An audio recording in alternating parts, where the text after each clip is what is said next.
Our speaker this morning is Shoto Spring. Shoto grew up in Ohio, a product of 12 years of Lutheran parochial education. As a child, she played piano and flute and spent her free time at a local nature reserve.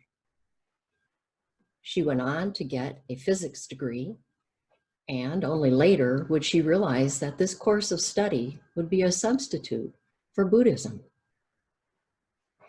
In the 1970s in Cleveland, she became increasingly aware of social justice issues and co-founded a shelter for battered women. The question, "What will I do when I grow up?" nagged her for a very long time. Then, while she was there in monastic training, she had a vision of walking with people along the KXL pipeline route. Her vision became reality at age 65, and the nagging stopped. This was right after her authorization as a Zen teacher, and after 30 years of Zen study. She quotes, "Zen practice is what makes me alive." Today, Shoto's core work is called Mountains and Waters Alliance. She works for a living as a psychotherapist and is writing her second book. And in the slightly altered, memorable words from a Prairie Home companion, she shares that her adult children, their spouses, and her 4 grandchildren are brilliant, athletic, gifted, and generally great human beings. Please welcome Shoto Spring.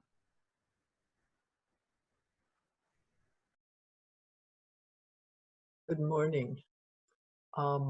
Barbara asked me for things that people wouldn't know, so I gave her a bunch of trivia from my early life. And there we are. So our reading this morning comes from early Buddhism, and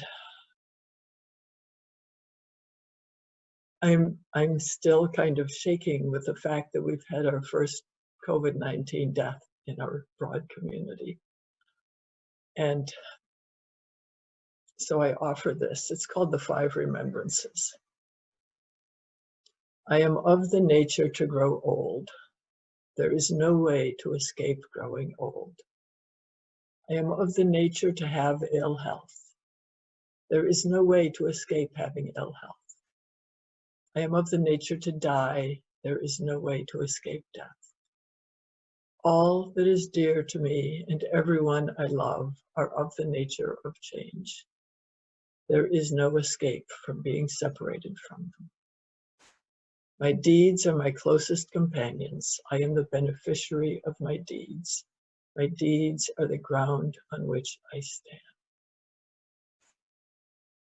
And these remembrances are a practice to help people not get caught up in wanting things, and a reminder to devote themselves to spiritual practice, which begins with action.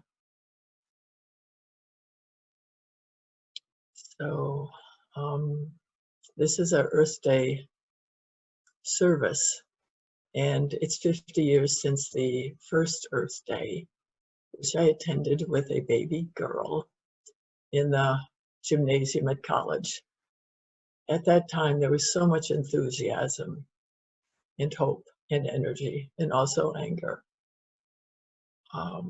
Zero population growth was pushing the people should just have 2 children. Gaylord Nelson said, "The economy is a wholly owned subsidiary of the environment."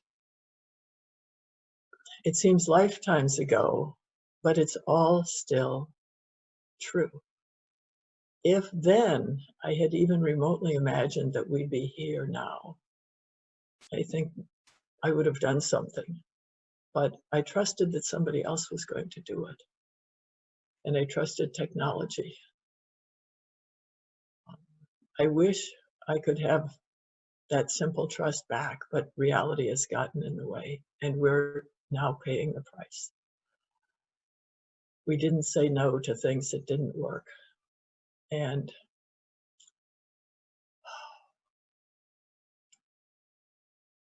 A long time ago, I studied with a teacher who made a reference to, she said, I won't answer that question. It was a particular question until this culture has come to terms with death. And I could not imagine what she was talking about. And now I know we're here. We're dealing with death. And we're staying home so we don't help others die or so we don't die ourselves. Yeah, life and death have always been here. The number of people dying from the virus is much less than the number of people dying from other things, but we can't ignore it. Things are uncertain and unpredictable. They always have been, but we see it. We can't rely on anyone or anything because everyone will die. And it's always been like that. But now, in this time when the illusions are stripped away, the last lines of the remembrances take care of us. My deeds are the ground on which I stand. Taking care of our actions is a way to be steady and stable and calm and to contribute to our world.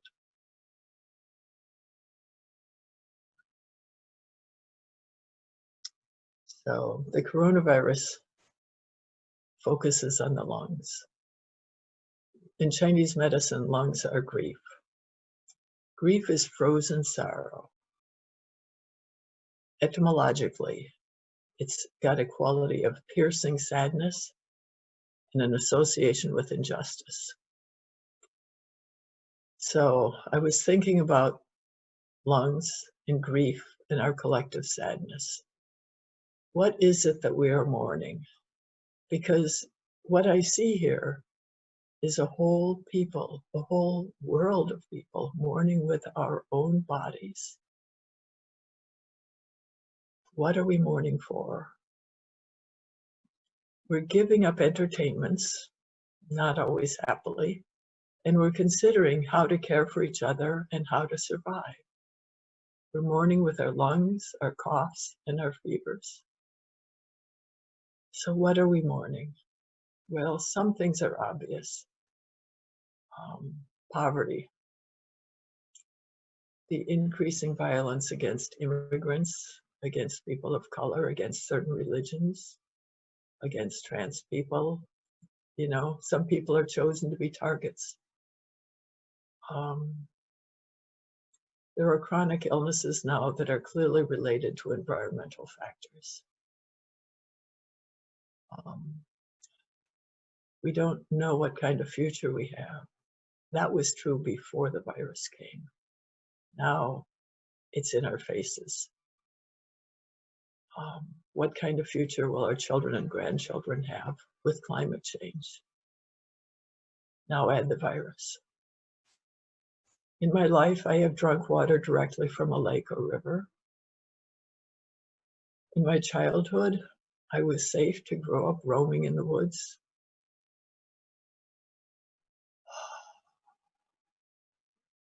Which are now paved. Those particular woods are in development. And so we all have specific things that we have lost or that we expect to lose, which is what the Buddhist teaching, it's the beginning of the Buddhist teaching.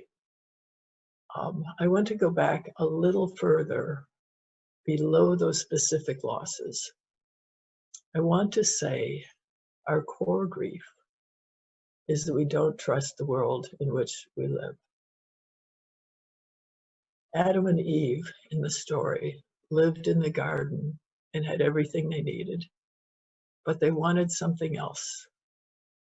They wanted knowledge. They wanted to be like gods. And because they wanted to be like gods, they were thrown out of the garden. And thus, they had to work. And we have to work. It's like we're orphans. We've rejected, trying to be God, we've rejected God. Trying to understand everything, we've thrown away the mystery. And I think that our core grief in this culture is the loss of the mystery, the loss of what we can't know, the loss of the holy. This isn't that you and I individually deny that. It means our culture denies it. And so we, in terms of knowing the mystery, we're like people who've grown up inside of a box. We're cut off from most of life. Now, the results of living this way are the things that we have lost. Are less nature, more invasive bugs, more illnesses, more imbalance. So in the history of the world, most people have lived a different way.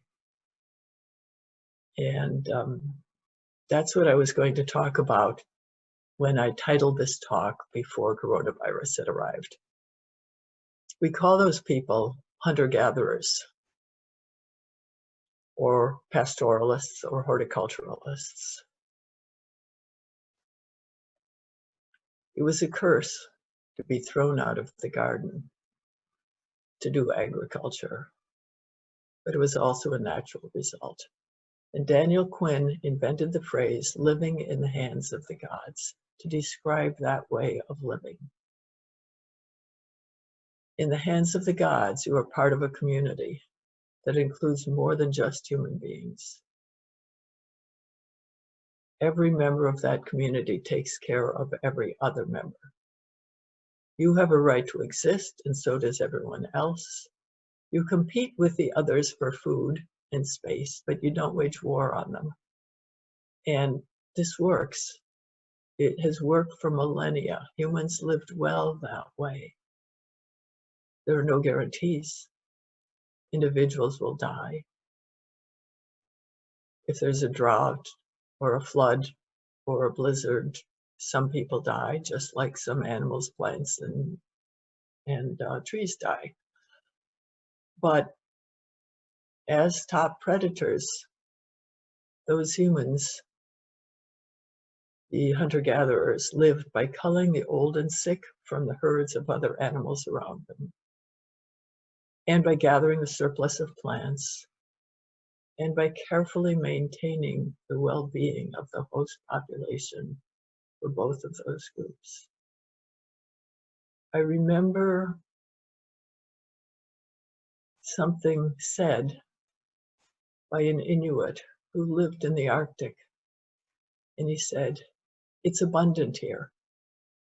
It's easy here." Now, someone I actually met said, well, sometimes people die, which is very obvious there.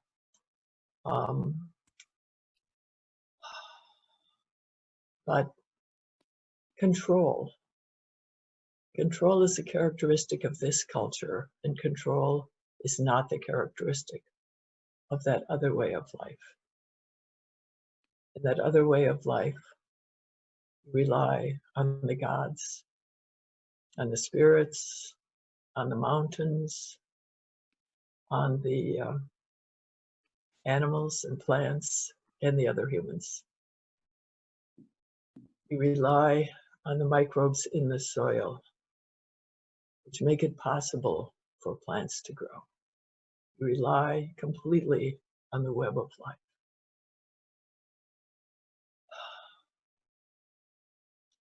The Menominee tribe in Wisconsin has managed a forest for timber products since 1860.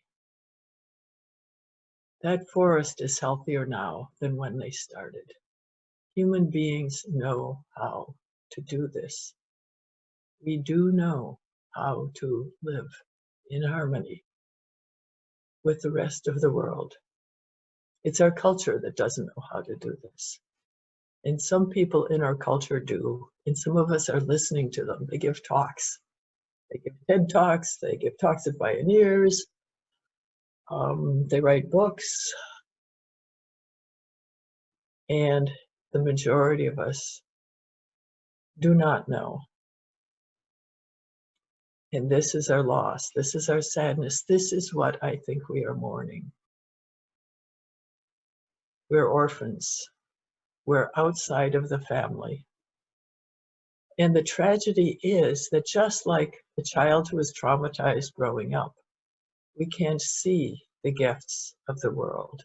We think we have to do it. A thing I've noticed with environmentalists, particularly with people concerned about climate change, is that when they say it's too late and we can't stop it and we're all going to die, which there's a whole group of people who say that, they are assuming that anything that is going to be done by humans.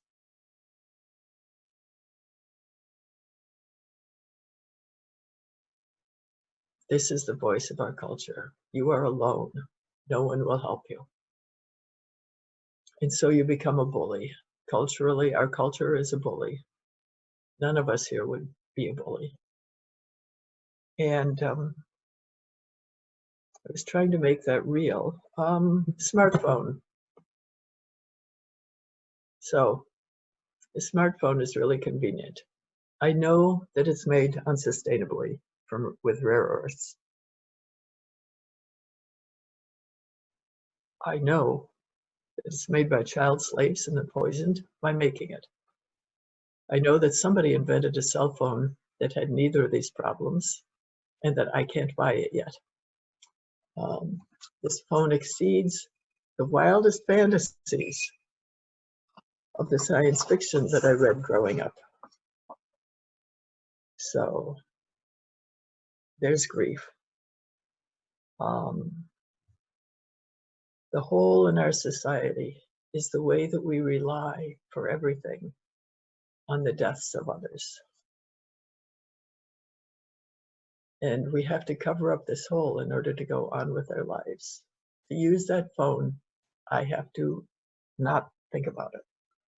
So the pandemic is helping us to think about this.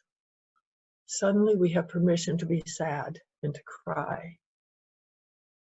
To be sad about the people who are taking risks, to be angry at who does and who doesn't get help, who gets personal protective equipment. Pipeline workers have it. Hospital workers don't always. And some of us are stuck at home with a lot of time, alone or getting to know our families better. Something is flowering as a result of being forced to be this way. And because of the mourning. So it may be that there will be big changes. After the Black Death in Europe, there were enormous changes in society. And a while later, there was the Renaissance.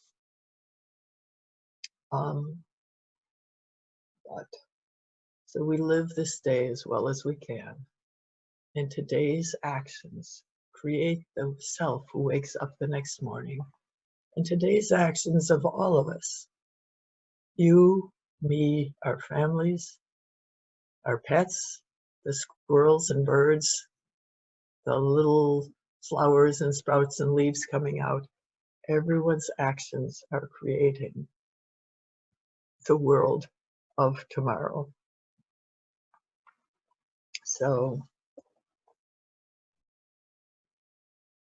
I was going to list some actions I see people taking, but I see that even though I rehearsed, I badly underestimated my time. So I'm just going to close with this quote from David Abram, who is a philosopher and a beautiful writer. He says, "The animate earth around us is far lovelier than any heaven we can dream up. But if we wish to awaken to its richness, we'll need to give up our detached spectator perspective and the illusion of control that it gives us. That is a terrifying move for most over-civilized folks today, since to renounce control means noticing that we really are vulnerable to loss, to disease, to death, yet also steadily vulnerable to wonder and expected joy. For all its mind-shattering beauty, this earth is hardly safe. It is filled with uncertainties and shadows, with beings that can eat us, and ultimately will. I suppose that's why contemporary civilization seems so terrified to drop the pretense of the view from outside, the God trick, the odd belief that we can master and manage the earth. But we can't master it, never have, never will. What we can do is to participate more deeply, respectfully, and creatively in a manifold life of this breathing mystery we're part of. Thank you.